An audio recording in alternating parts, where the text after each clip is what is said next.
of thumb that the Biden administration will never get. When you strengthen your enemy is stronger. And when you weaken your enemy is weaker.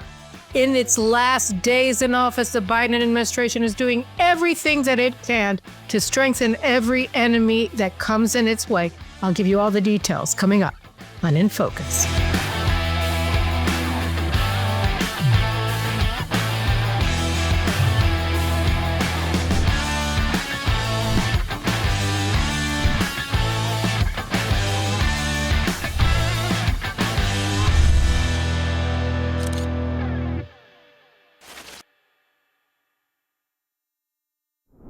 So I want to start our discussion today with an interview that outgoing National Security Advisor Jake Sullivan gave to Fareed Zakaria over at CNN on Sunday morning.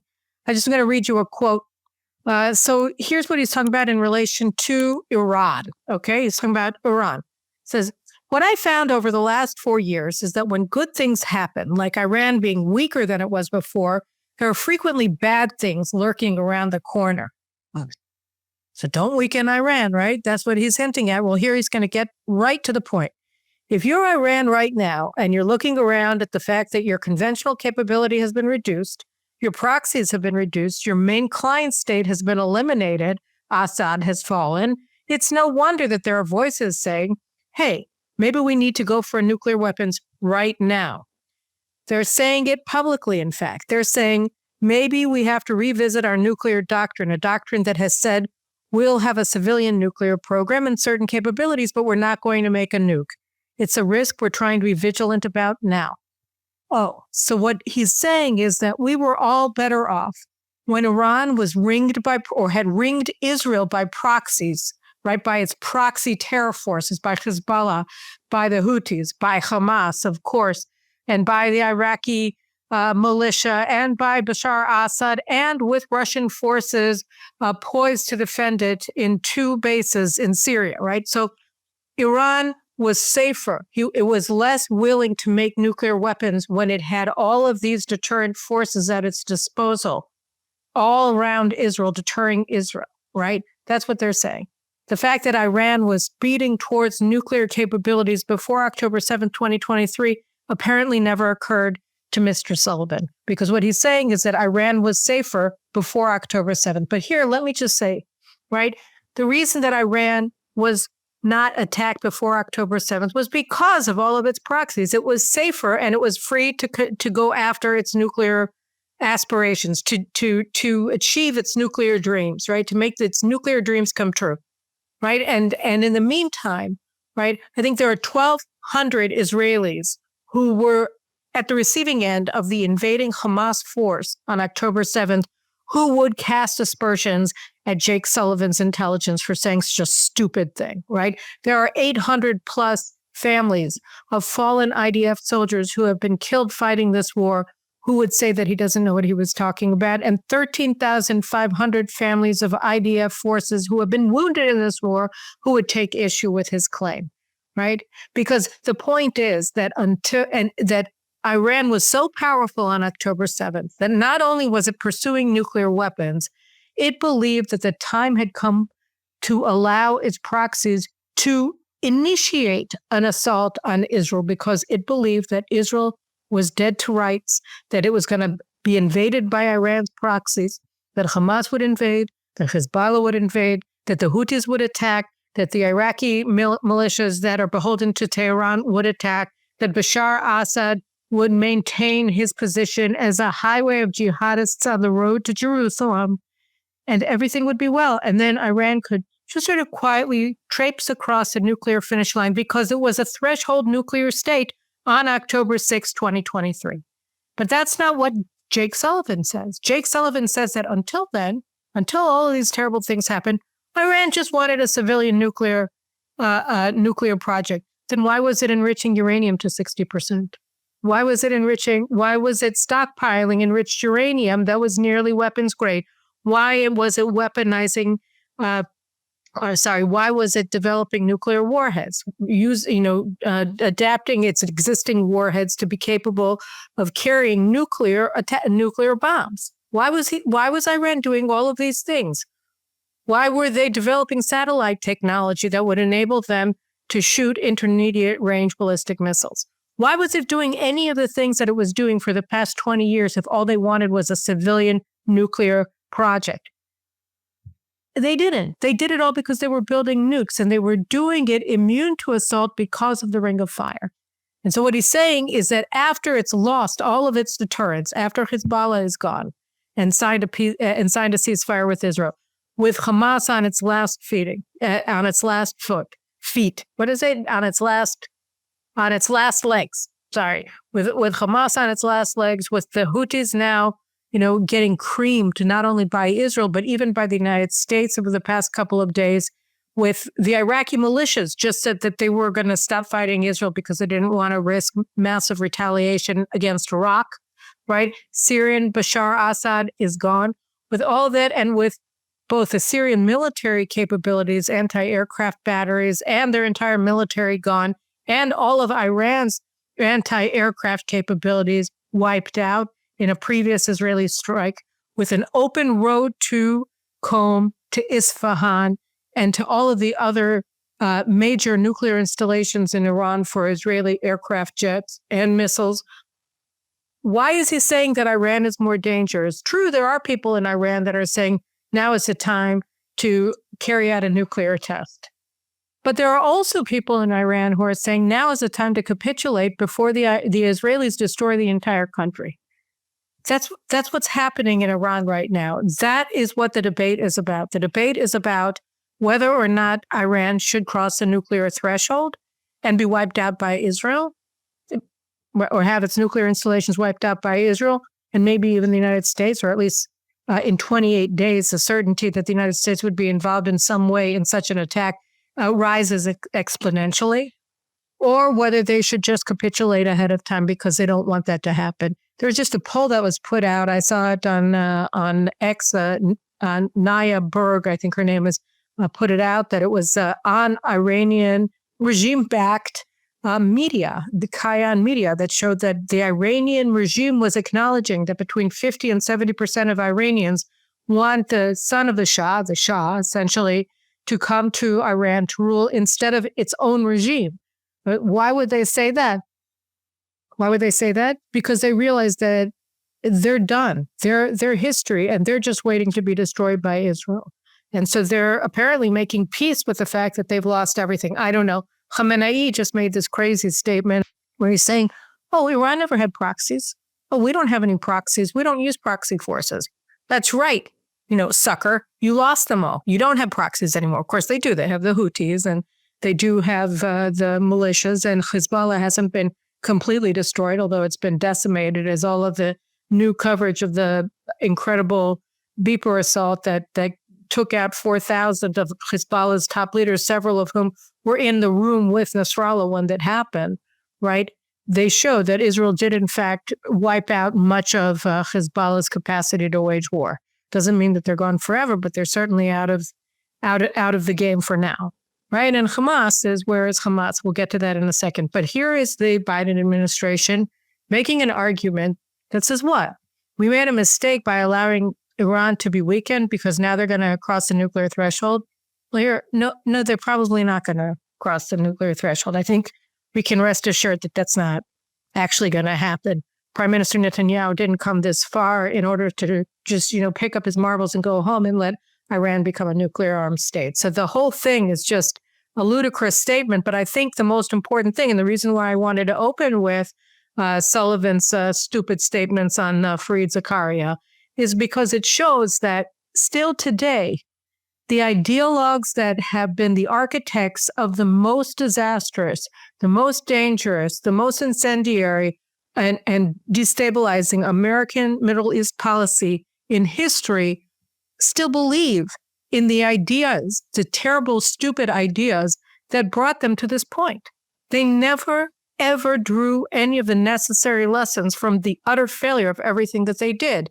They're doubling down. A weaker Iran is a more dangerous Iran. He said, no, a weaker Iran is in a much weaker position vis-a-vis you, vis-a-vis your allies, and in terms of its ability to continue to wage war or to destabilize the entire region and the world by being ayatollahs with nuclear weapons. Okay, that's the fact, and he won't get it. There are 28 days left of the Biden presidency, and they still don't get it. And where else don't they get it? Oh, well, here, they don't get it with Hamas.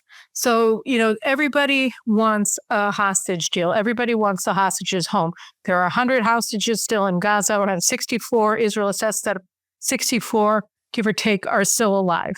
And so what Prime Minister Netanyahu said was that he wants to make a deal that would get out the maximum number of live hostages as possible. And we started out talking about a possibility of getting over 30 of them back alive, okay?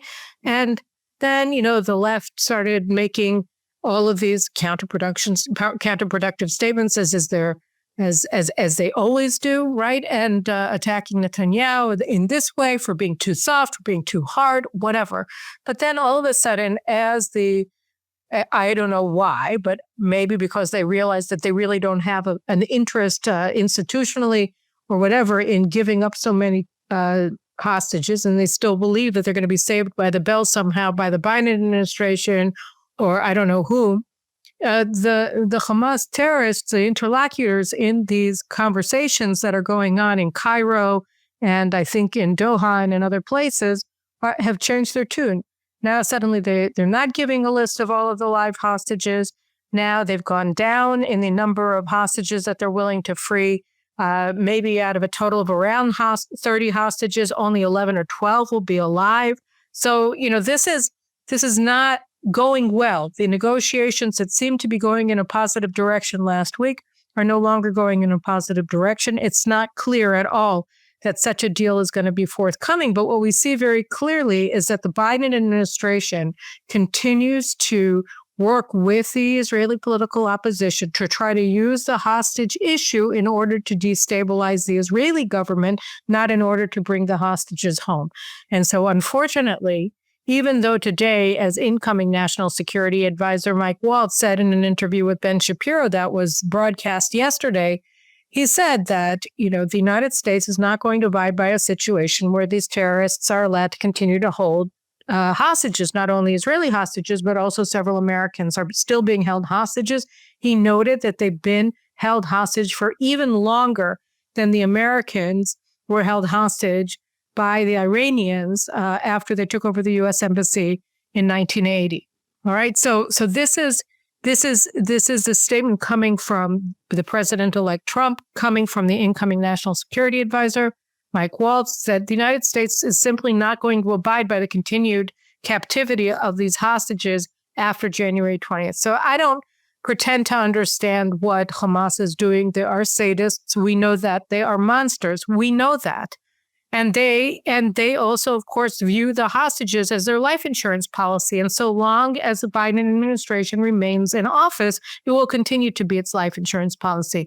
What Trump has been trying to signal, and what he signaled a couple of weeks ago when he made his statement saying that all hell is going to break loose if the hostages are still in captivity in Gaza when he comes into office on January 20th, is that he was saying it's not an insurance policy for you. This is not an insurance policy for you, right? And really the continued pressure by the Biden administration on Israel to accept deals that would snatch defeat from the jaws of victory is that they are at all costs and to their dying day trying to preserve Hamas. And how do we see this? And here too, it's just something that's going to end.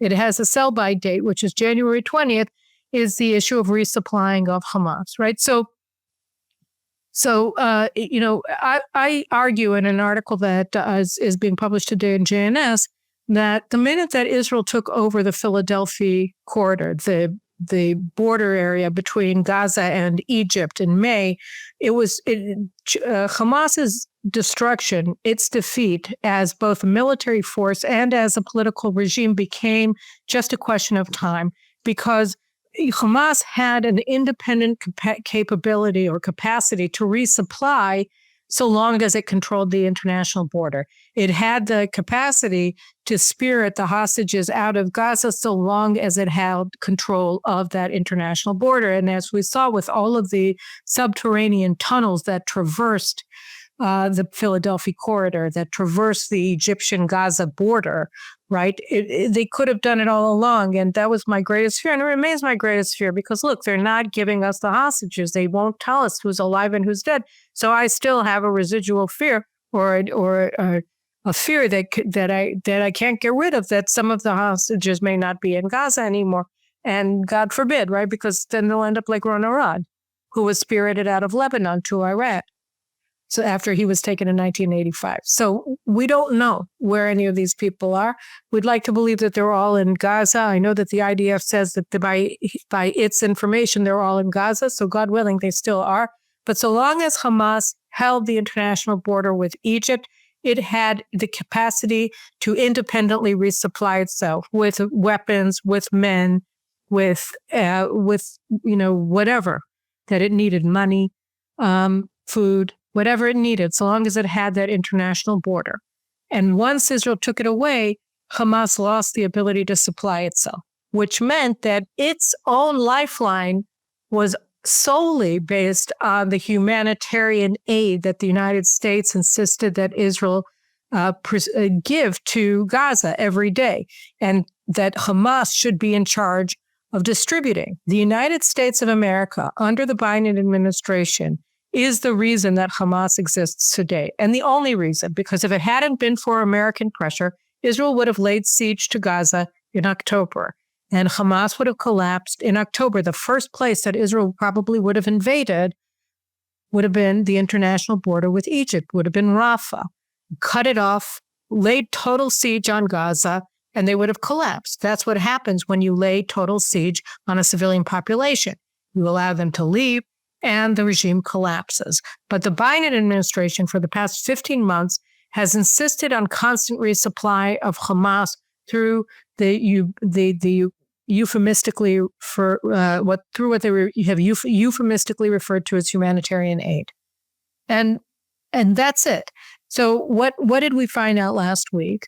That the incoming Trump team told Israel that they would end Biden's position on humanitarian aid. They will no longer coerce Israel into continuing to resupply Hamas. So once Trump comes in, there's no more resupply. And then Israel can finally do what it wanted to do right after October 7th, which is lay siege on Gaza to cause the collapse of Hamas as a military organization and as a regime. Right? So that means that so long as Israel controls the international border with Egypt, but Hamas's collapse is a matter of time, so long as the United States doesn't actively force Israel to save and preserve it.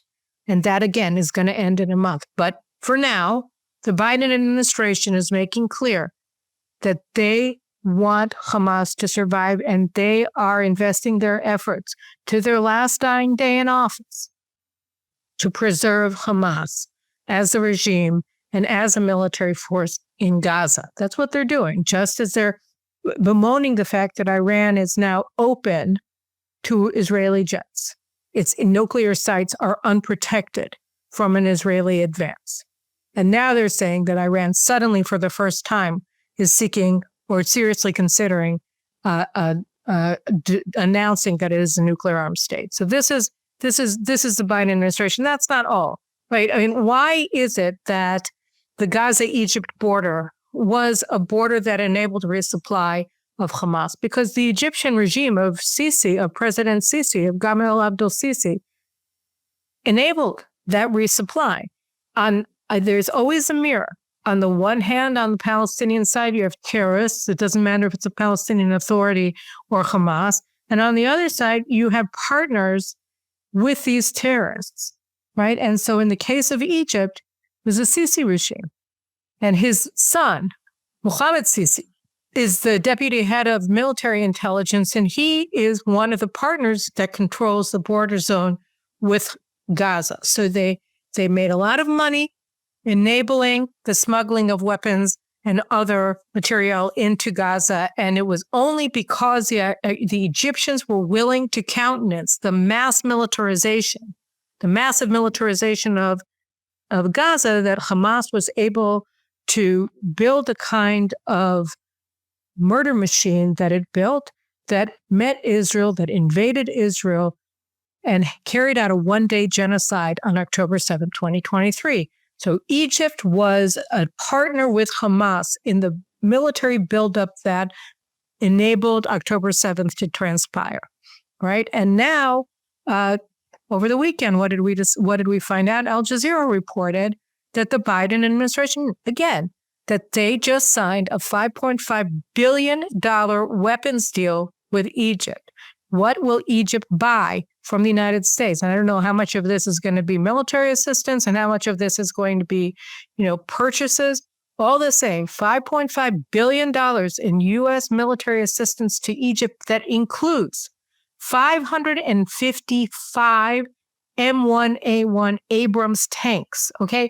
Now, Egypt itself has a factory for the production of Abrams tanks in Egypt, all right?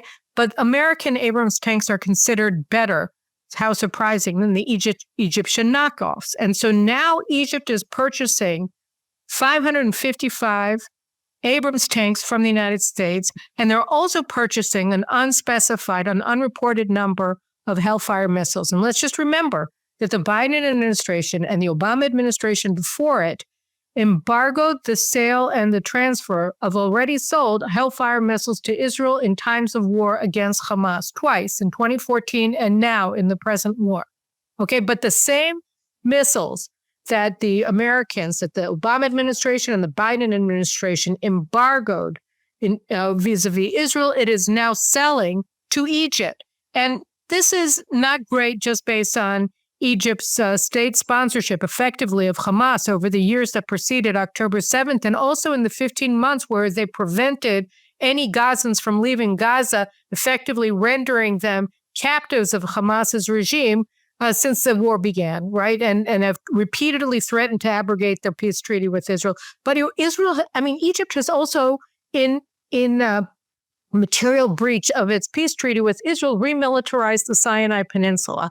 And I just saw this morning that Yediot Ahronot's or Ynet's a reporter just interviewed the former Israeli ambassador to Egypt, David Guvrin. He was the ambassador from 2016 to 2019, and Guvrin just wrote a book, is published in Hebrew, about how Egyptians view Israel.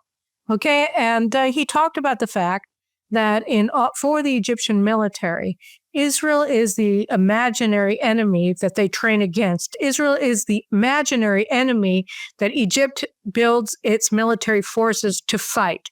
Okay, the Egyptians themselves, as a people, have never accepted Israel's right to exist. They have never accepted the legitimacy of the Jewish state in the Levant. They continue to preach, to teach their children that Israel is a colonialist implant in the soul of the Arab world and has no right to exist. That's why Egypt never implemented the normalization clauses of its peace treaty with Israel. It's why when all of the Israeli leftists were trying to put down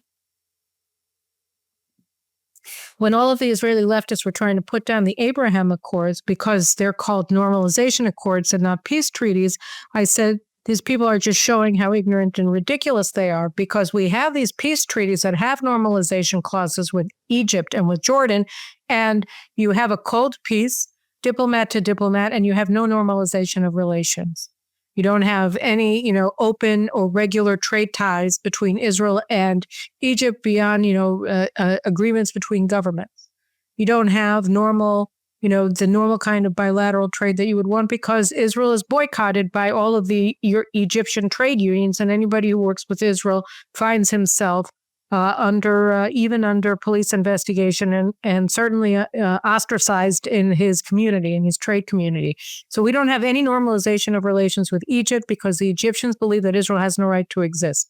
The peace treaty did nothing to dispel the notion that Israel doesn't have any right to exist, that Israel is Egypt's enemy, that Israel is an alien implant, a colonialist implant in the heart of the Arab world that doesn't have a right to exist, and the Egyptian military trains to fight Israel, and the Egyptian military builds its forces around the prospect of going to war against Israel And that would be bad enough. Except what's worse is that in the peace treaty that Egypt did sign with Israel, they agreed to the demilitarization of the Sinai Peninsula. I think I talked about this in the recent conversation that I had with my colleague, Dr. David Wormser. But if not, in a private conversation, David pointed out to me the fact that, we did talk about it, that Israel needs not only defensible borders that are part of its sovereign territory, but we also need defensive perimeters that protect us from invasion. So he was talking about it in reference to the demilitarized zone that Israel has secured control over in Syria, that includes the peak of the Hermon mountain ridge and other areas that abut the sovereign Israeli Golan Heights, right, that Israel has taken control of because, as we're going to talk about in a second, jihadists controlled by Syria, who embrace the ideology of Al-Qaeda and ISIS and Hamas, are now in charge of most of Syria, right? So he was talking about the need to have a sort of a defensive perimeter that prevents enemy armies from invading Israel. So according to the concept of the militarization annexes of the Israeli-Egyptian peace treaty was that the Egyptian military, that the Sinai was the defensive perimeter of Israel, that was the strategic depth that prevented Egypt from invading Israel. And so that's why it had to be demilitarized. But over the past 10 years or so, President Sisi has remilitarized the Sinai. Initially, Israel allowed it to place tanks and helicopters inside of the Sinai because he was fighting ISIS in the Sinai, and they were a threat to his regime, and they were also a threat to Israel. They were also operating in conjunction with Hamas. So Israel allowed this initially to happen because it was seen as a way to preserve Sisi's regime, and Sisi was initially very friendly towards Israel, right? But it works out that since Egypt defeated ISIS, it didn't remove its military forces from the Sinai. To the contrary, it's augmented them. And so in his interview with Ynet, Guvrin was going through a list of all of the things that Egypt has built, all of the military installations that Egypt has built in the Sinai. And I just want to go through a couple of them. So the remilitarization of the Sinai includes expansion of military airfields in the Sinai, both at Rafidim and at El Arish. So they have military airports in Sinai for their Air Force, right? And they've expanded them. They've expanded the runways. They've expanded their capacity in 2 military airports in El Rafidim and in El Arish. And they have constructed new bunkers. They have doubled the fuel storage facilities that they have there. That's for tanks. Some of the 555 tanks that the Americans now want to sell the Egyptians, for instance, can get fuel in their storage facilities in Sinai. They've expanded the munition stockpile so that they can, refuel and stock up on all of the missiles or whatever that they're going to need to shoot at Israel. And they have built, I think I spoke about this last year already, but they built 7 underwater tunnels beneath the Suez Canal. Okay, and some of these, we've seen pictures of them, are big enough to transport tanks. So you're talking about a ground invasion from mainland Egypt across the Suez Canal in these 7 tunnels that are wide enough for tanks to drive through, right, into the Sinai Peninsula, and inside the Sinai Peninsula. So they essentially can move their forces into Sinai. They don't need the amphibious bridges anymore. They have a 7-lane highway that they can use underwater, right, underneath the Suez Canal to transit into the Sinai. Why would they do that? Well, to wage war against the one enemy they've been training to fight for the past several decades. Okay, so they have those tunnels, and they've expanded major highways. They've expanded, like dirt roads into major highways in areas of the Sinai that are sparsely populated. Now, why would they do that? What do they need that kind of transportation infrastructure for when you're talking about an area, particularly these specific areas are sparsely populated? There's no demand for these infrastructures except military. Okay, and that's what they're doing in the Sinai, while the Biden administration, in its closing days in office, has decided to sell Egypt 555 Abrams tanks. All right. So, and by the way, if we want to understand the ambitions here, we should look at the new administrative capital that Sisi is building. We have to remember that the Egyptian economy is incredibly weak, right? They almost went bankrupt a number of times in recent years. Sisi was saved by the U.S. Because I don't know why, because he was considered to be important in this war, even though he's actively been enabling and facilitating Hamas, both before the war and since it began. But all the same, since the Biden administration doesn't have a problem with that, because they also want Hamas to survive, apparently, they've been giving all of these IMF loans and things to Egypt to get it out of the tank, right, to prevent it from becoming insolvent. And so here's this country on the verge of bankruptcy chronically, right? And they're paying anywhere between $50 and $62 billion to build a new megalomaniacal administrative capital 50 kilometers outside of Cairo. It's not that they don't need a new city because, you have 22 million people who live in Cairo, which is one big garbage dump. So they do. But it's this sort of grandiose project that's has sort of pharaonic aspirations of grandeur and greatness to it. So if you envision yourself to being some modern day Pharaoh, well, who were Pharaoh's chief enemies? Oh, right, the children of Israel, who he enslaved. And here you are building this massive military machine. You're remilitarizing the Sinai. You're training to attack Israel. You're enabling Hamas, and you're getting 555 brand new, spanking new Abrams tanks from the outgoing Biden administration, along with Hellfire missiles, right? That's what's happening with Egypt. And then finally, let's go to, Syria and Turkey. So Syria, we found out over the weekend that senior administration officials flew to Damascus to sound out the jihadists who are led by that Giuliani guy, who are now in charge in Damascus. So they sent them there. It's the first time in I don't know how many years since the atrocities began at the hands of Assad that the U.S. closed down its embassy, and they're wanting to see whether they can re-engage with Syria. So they met with Giuliani, and they came away with a story about how he seems to be moderate, and they canceled the $10 million price that they had on his head, the bounty that they had on his head due to his leadership, essentially, of a branch of ISIS 10 years ago. So now he's off the hook. He's free as a bird, and the Americans are trying to figure out, or making very, very assertive steps in his direction, right, of recognizing the legitimacy of his regime in Syria. So is that a good idea or not a good idea? Well, let's just look at this picture here. What is this picture here? Is Giuliani with a bunch of terrorists, including a terrorist from Judea and Samaria named Salih al-Zighari. Al-Zighari, he's a Hamas terrorist. So he traveled to Damascus to meet with a new jihadist superstar. And, the HTS group, the Hizbat Tahrir Shams, they say that they're Hamas, that they support Hamas, that they support October 7th. And that they see themselves on the way to Jerusalem, right? I mean, Damascus is viewed as one of these stops on the way to Jerusalem. Okay, so they met with the Druze.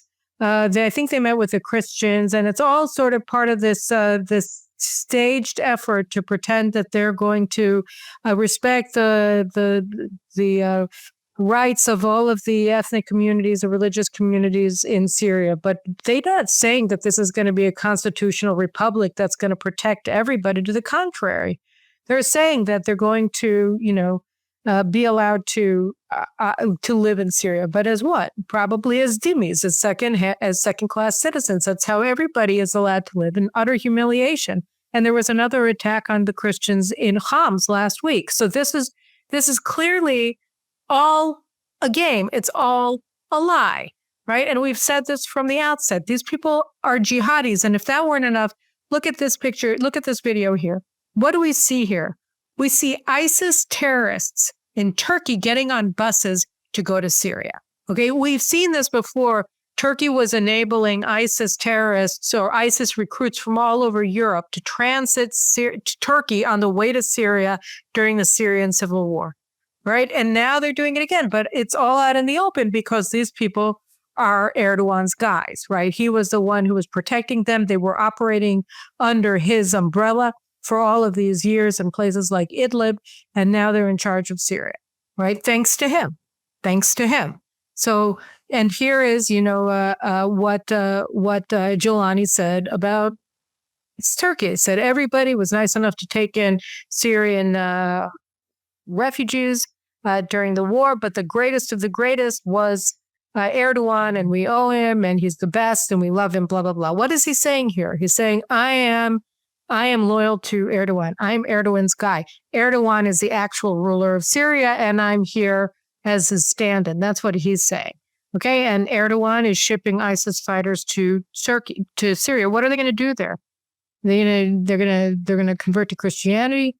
They're gonna become loyal to the Druze. They're gonna stand with the Kurds against Turkey. I mean, it's all obvious what's happening here, and yet here are the Biden people saying, "Oh, we think that these are moderate. Oh yeah, Giuliani, he's really moderated since he was, an ISIS chieftain."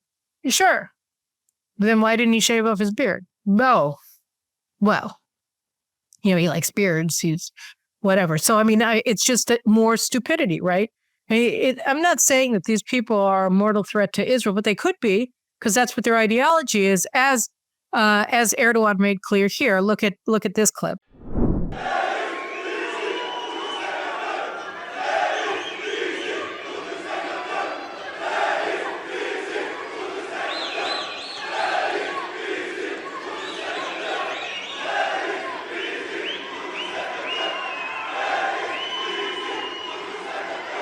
Unutmayın, gençler, men sabera zafer. So what did we see here? Oh, well, there are all these nice young people calling for him to invade Jerusalem. Because, I mean, what do you do? Obviously, all of our guys get together and say, oh, yeah, let's invade some other country. No. But in Turkey, they do. Why? Because they want an Ottoman Empire. And here's their emperor. Here's the Sultan, Erdogan. They're asking the Sultan to go and march on Jerusalem. And what does he say to them? Have patience. Patience brings us victory. In other words, all in good time, lads, right? I'm here. I know what I'm doing. I've been in charge since 2002. That's 22, almost 23 years. I'm not going anywhere. I'm president for life, and I'm playing the long game. We just took over Syria. And yes, after Syria comes Jerusalem. And of course, Amman also, but whatever. Who cares about Amman? They're on their road to Jerusalem. That's what they believe. Right? And by the way, who are they going to be working with? Oh, well, let me just show you some footage that we got from yesterday from the Palestinian Authority security forces. The Palestinian security forces are operating in Jenin with IDF permission, because they're supposed to put on a sound and light show that proves to all of us how anti-terrorists they are, right? So they're operating in Jenin, and they're doing basically nothing, but Israel has allowed them to operate there instead of IDF forces to see what they come up with, and they basically come up with nothing. And according to a report on Channel 14 yesterday, the IDF has already told the PA, look, you've done nothing, get out. We have to go in and take care of business because, you're not actually fighting too much against Hamas. So no. But what they are doing is they're running around Jenin with RPGs. Okay. And I'm just wondering, right? I'm wondering, has the United States, did they get these from America? Because America is arming them and training them, right? The Americans are the reason that they're there. They're being trained by the United States. They're being armed by the United States. And they're being funded by the United States. And the United States insists that these security forces are so fabulous that Israel has to allow them to take control over Gaza. And here they are looking just like the Hamas terrorists that invaded Israel on October 7th, sporting their RPGs. Now, who do they intend to attack with them? Well, it ain't Hamas. It's Israel. It's the Israelis who live by Jenin in the Sharon, in the Gilboa, in the area around in northern Samaria. Those are the people who they're planning on killing. That's who those RPGs are really targeting. And who gave them to them? I reported here based on a report, an expose by Hakola Yehudi, the Jewish Voice news service last year. They showed footage of PA security forces training in Pakistan. So maybe they got them from Pakistan. But how did they bring them in? RPGs? So here they are in Geneva with their RPGs. And again, this is this idea of the Democrats, of the Obama Democrat Party, I think is what David Samuels referred to them as in this magisterial article that he published a week ago in Tablet Magazine that I recommend to everybody, although it's quite long. But this is their belief. This is what Jake Sullivan says, right? If you weaken an enemy, it becomes more dangerous. So what you really want to do is strengthen them. No. That's not correct. That's not correct.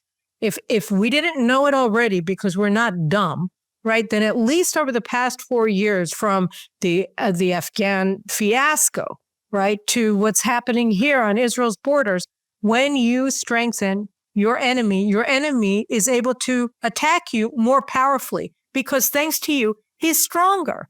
And so if you don't want that to happen, you weaken your enemy because he's your enemy. Your enemy doesn't become your friend because you empower him. He becomes a more powerful enemy.